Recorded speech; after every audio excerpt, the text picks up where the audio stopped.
Maratha activist Manoj Jarange Patil, advocating for Maratha reservation, is taking out a Padyatra in Pune. We are learning Maratha activist Manoj Jarange Patil's Padyatra had started from Ranjangaon, and the march is to demand reservation for the Maratha community. Remember, Chief Minister Eknath Shinde has also appealed to the activist to withdraw his protest.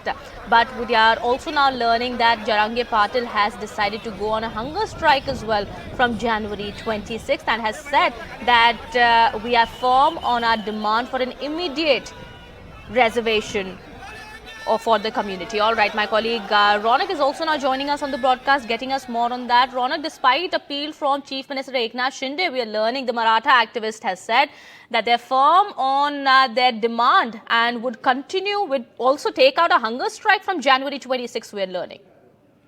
जी देखिए, निश्चित तौर पर सरकार के लिए एक बड़ी मुश्किल जो जरांगे पाटिल यहाँ पर बढ़ाते हुए दिख रहे हैं। दरअसल इसके पहले जब मनोज जरांगे पाटिल ने अपना आमरण अनशन शुरू किया था, उस वक्त भी सरकार की मुश्किलें बढ़ा दी थी।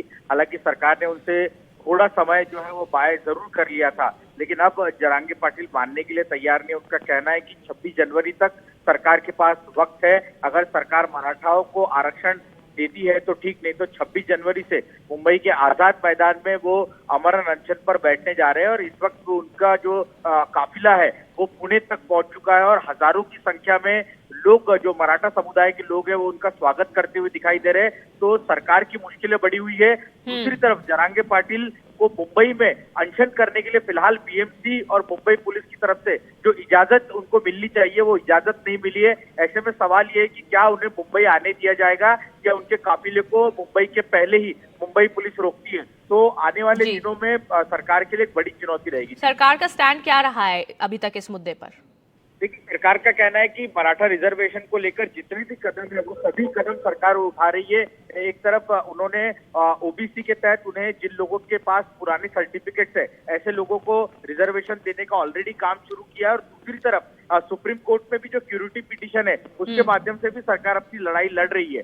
तो हर मोर्चे पर सरकार कदम उठा रही है, लेकिन ऐसे किसी समुदाय को संविधान के तहत जो है वो रिजर्वेशन नहीं दिया जा सकता।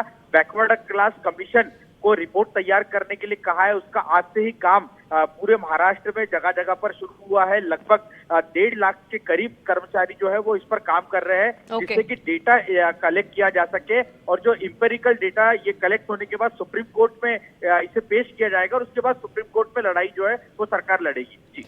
Okay, all right. And the Maharashtra government has also said that no injustice will be done to any other community while giving reservation to the Maratha community. And remember, there has been a talk about a special session also being called to discuss the Maratha reservation in February.